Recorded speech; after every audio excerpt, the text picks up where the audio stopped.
Class 10th वाणिज्य के virtual class में आपका स्वागत है।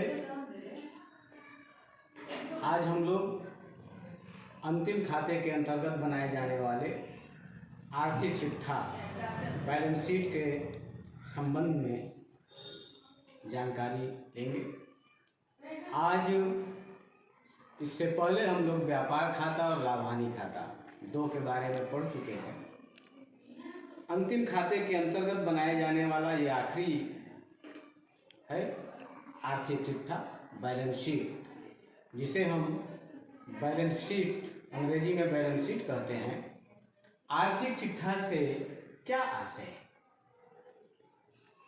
एक निश्चित अवधि में वर्ष के अंत में व्यापार की आर्थिक स्थिति ज्ञात करने के लिए जो विवरण पत्र बनाया जाता है उसे हम आर्थिक चिट्ठा कहते हैं।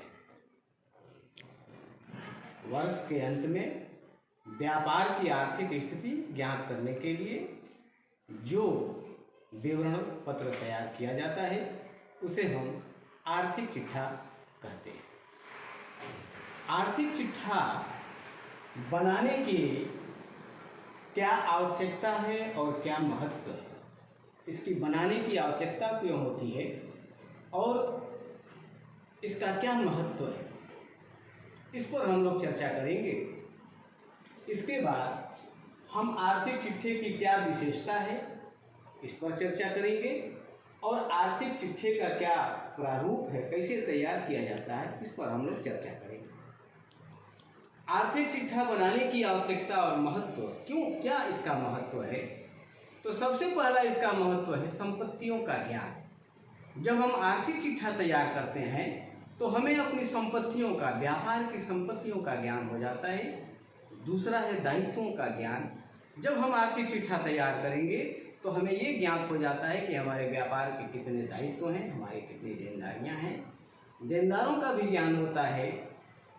आर्थिक चिट्ठा बनाने से हमें देनदारों का भी ज्ञान हो जाता है कि हमें किन देनदारों को कितना पैसा देना है, कितना हमारी देनदारियां हैं। लेनदारों का ज्ञान आर्थिक चिट्ठा बनाने से हमें ये लाभ होता है कि हमें लेनदारों का भी ज्ञान हो जाता है कि किस लेनदार से हमें कितना पैसा लेना है। आहरण का भी ज्ञान हो जाता है। आहरण क्या है? आहरण क्या है? हम व्यापार में, व्यापार का स्वामी अपने निजी व्यय के लिए जो निकालता है व्यापार से माल या पैसा, उसे हम आहरण कहते हैं। इसका भी हमें आर्थिक चिट्ठा बनाने से पता चल जाता है कि हमारे आहरण कितने के हैं।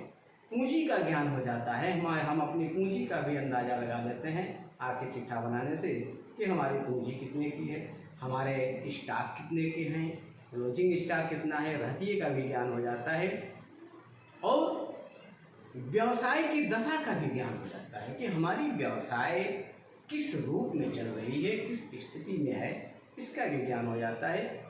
और आकस्मिक दायित्वों का भी ज्ञान हो जाता है कि अगर अचानक कोई दायित्व हमारे ऊपर आ गया है तो वो कितने का है। इसके बाद समायोजनाओं का भी ज्ञान होता है। जब हम आर्थिक चिट्ठा तैयार करते हैं तो हमें ये पता चलता है कि किन किन चीज़ों, कौन कौन चीज़ ऐसी हैं, कौन कौन से आइटम ऐसे हैं जिनको हमें समायोजित करना है। तो ये है आर्थिक चिट्ठा बनाने का महत्व, जिससे हमें संपत्तियों का ज्ञान होता है, दायित्वों का ज्ञान होता है, देनदारों का ज्ञान होता है, लेनदारों का ज्ञान होता है, आहरण का ज्ञान होता है, पूंजी का ज्ञान होता है, रहतिये का ज्ञान होता है, व्यवसाय की दशा का ज्ञान होता है और आकस्मिक दायित्वों का ज्ञान होता है और समायोजनाओं का भी ज्ञान हो जाता है। इसके बाद हमारा अगला पॉइंट है आर्थिक चिट्ठे की विशेषता। आर्थिक चिट्ठा जब हम बैलेंस शीट तैयार करते हैं तो इसकी क्या खूबियां हैं, क्या विशेषताएं हैं?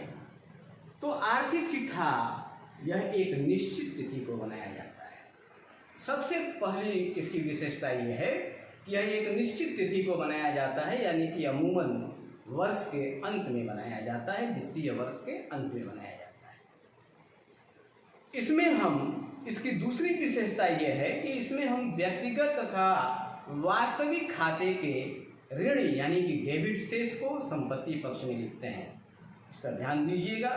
जब आप बनाएंगे, जब आप आर्थिक चिट्ठा बनाएंगे तो ये बड़ा काम करेगा। इसमें व्यक्तिगत और वास्तविक खाते के जो ऋणी शेष होते हैं वो संपत्ति पक्ष में लिखे जाते हैं, और व्यक्तिगत और वास्तविक खाते के जो धनी शेष होते हैं वे दायित्व पक्ष में लिखे जाते हैं, यानी कि लायबिलिटीज पक्ष में लिखे जाते हैं।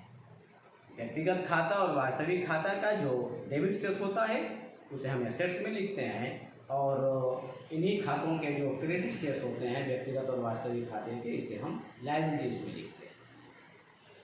आर्थिक चिट्ठा उसी तिथि के लिए ठीक होता है जिस तिथि में यह बनाया जाता है। मतलब आज हमने इसको बना दिया तो आज की डेट के लिए ये ठीक है, इसके बाद तो बिजनेस फिर आगे बढ़ जाता है तो वो आगे की बात आ जाती है। तो आर्थिक चिट्ठा, तीसरी विशेषता इसकी यही है कि आर्थिक चिट्ठा उसी तिथि के लिए ठीक होता है जिस तिथि को यह बनाया जाता है। आर्थिक चिट्ठा उसी तिथि के लिए ठीक होता है जिस तिथि को यह बनाया जाता है। आर्थिक चिट्ठे में पूंजीगत शेष लिखे जाते हैं। दो शेष होते हैं, एक आयगत शेष होते हैं, एक पूंजीगत होते हैं। तो आर्थिक चिट्ठे में ये ध्यान रखने वाली बात है कि पूंजीगत शेष लिखे जाते हैं। आर्थिक चिट्ठे में कौन से शेष लिखे जाते हैं? पूंजीगत शेष लिखे जाते हैं। इसमें हम टू और बाई नहीं लिखते, जैसे कि हम व्यापार खाते और लाभ हानि खाते के डेबिट और क्रेडिट पक्ष में, डेबिट पक्ष में टू और क्रेडिट पक्ष में बाई लिखते हैं, लेकिन इसमें हम बाई, टू और बाई का प्रयोग नहीं करते। जब हम बैलेंस शीट बनाएंगे तो बैलेंस शीट के बाएं पक्ष में दायित्व यानी कि लायबिलिटीज लिखा जाता है, और दाएं पक्ष में संपत्तियां यानी कि एसेट्स लिखे जाते हैं। और जब हम ये बना करके तैयार करते हैं तो इसके दोनों पक्षों का योग बराबर आता है। इसके दोनों पक्षों का योग क्या होगा?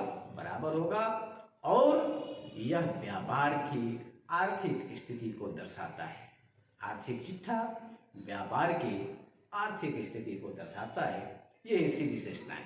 अब ये आर्थिक चिट्ठा कैसे तैयार किया जाता है, कैसे बनाया जाता है, ये हम देखेंगे। आर्थिक चिट्ठे का प्रारूप सबसे ऊपर हेडिंग में लिखेंगे। जब हम आर्थिक चिट्ठा बनाएंगे तो लिखेंगे बैलेंस शीट एज ऑन। जो डेट आपके प्रश्न में दिया है, जो डेट आपके प्रश्न में दिया है वो डेट यहाँ लिख देंगे। अगर हिंदी में भी बनाएंगे तो लिखेंगे आर्थिक चिट्ठा, उसके बाद डेट इतने का आर्थिक चिट्ठा, हाँ इतने का आर्थिक चिट्ठा।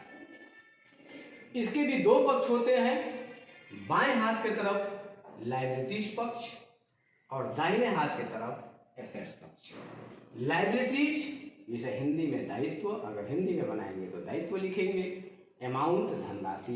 एसेट्स संपत्तियां, अगर हिंदी में लिखेंगे तो संपत्तियां धनराशि।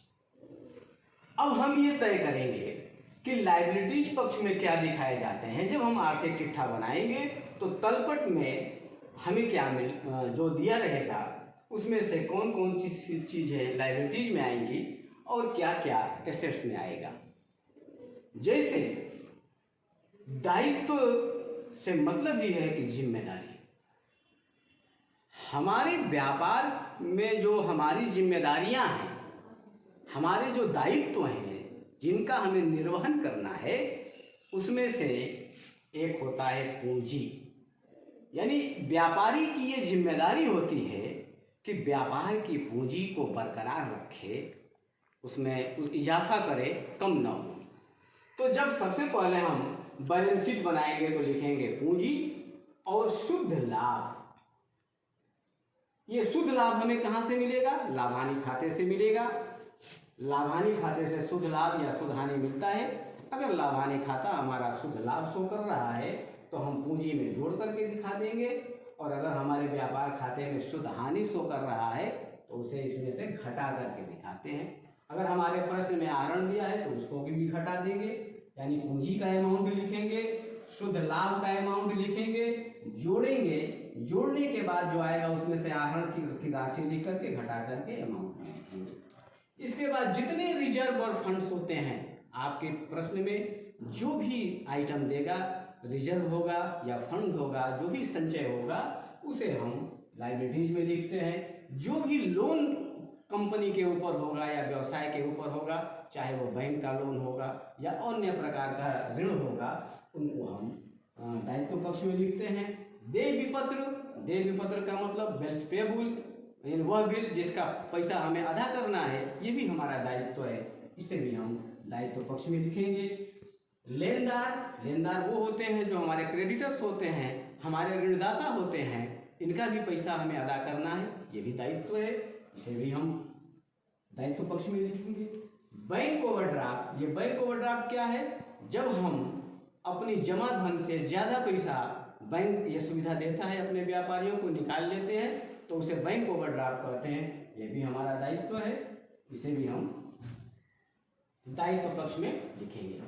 इसके बाद अग्रिम प्राप्त आय, यानी वह आय जो कमाई न गई हो, वह आय जो कमाई न गई हो और प्राप्त हो गई हो, एडवांस मिल गई हो, तो उसे उस काम को करना हमारा दायित्व है, इसलिए इसे भी हम दायित्व पक्ष में दिखाएंगे।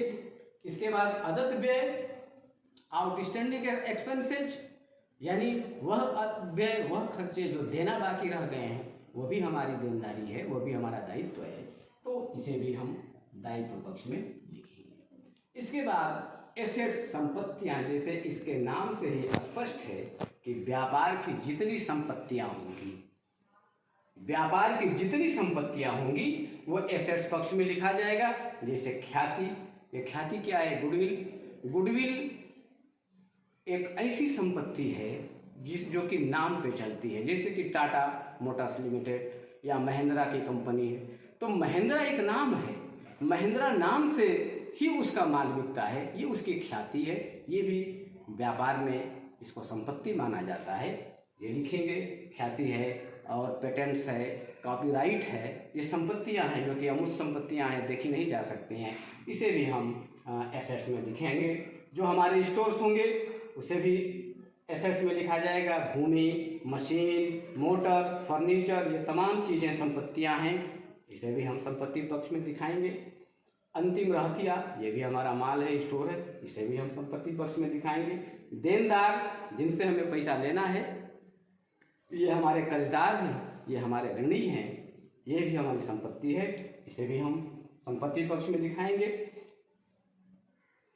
प्राप्य विपत्र, यानी बिल्स रिसीवेबल, वह बिल जिसका पैसा हमें प्राप्त करना है, ये भी संपत्ति है, ये भी हमारा धन है, इसे भी हम संपत्ति पक्ष में दिखाएंगे। विनियोग, विनियोग किसे कहते हैं? इन्वेस्टमेंट, वह धन जो लाभ कमाने के उद्देश्य से कहीं इन्वेस्ट कर दिया गया हो, उसे हम विनियोग कहते हैं, इसे भी हम संपत्ति पक्ष में दिखाएंगे। पूर्वदत्त व्यय, वह खर्चे जो कि एडवांस हमने कर दिया है, प्रीपेड कर दिया है, अभी काम नहीं हुआ है और हमने एडवांस दे दिया है, ये भी हमारा पैसा है, ये भी हमारा धन है, इसे भी हम संपत्ति पक्ष में दिखाएंगे। और अप्राप्त आय, यानी वह आय जो हमने कमा लिया है और प्राप्त नहीं हुआ है, ये भी हमारी आय है, ये भी संपत्ति है, इसे भी संपत्ति पक्ष में दिखाएंगे। और रोकड़, चाहे कैश इन हैंड हो, चाहे बैंक में हो, इसे भी हम, यह हमारी संपत्ति है, इसे भी संपत्ति पक्ष में दिखाएंगे। जब दोनों पक्षों का लिख लेंगे, संपत्तियों को लिख लेंगे, दायित्वों को लिख लेंगे, तो दोनों पक्षों का टोटल करेंगे, तो इन दोनों पक्षों का टोटल अब बराबर आएगा, इसका टोटल और इसका टोटल बराबर आएगा। ये अंतिम खाते, आपके तीनों खातों का स्पष्टीकरण हो गया। अब नेक्स्ट वीडियो में हम लोग अंतिम खाते तैयार करना सीखेंगे।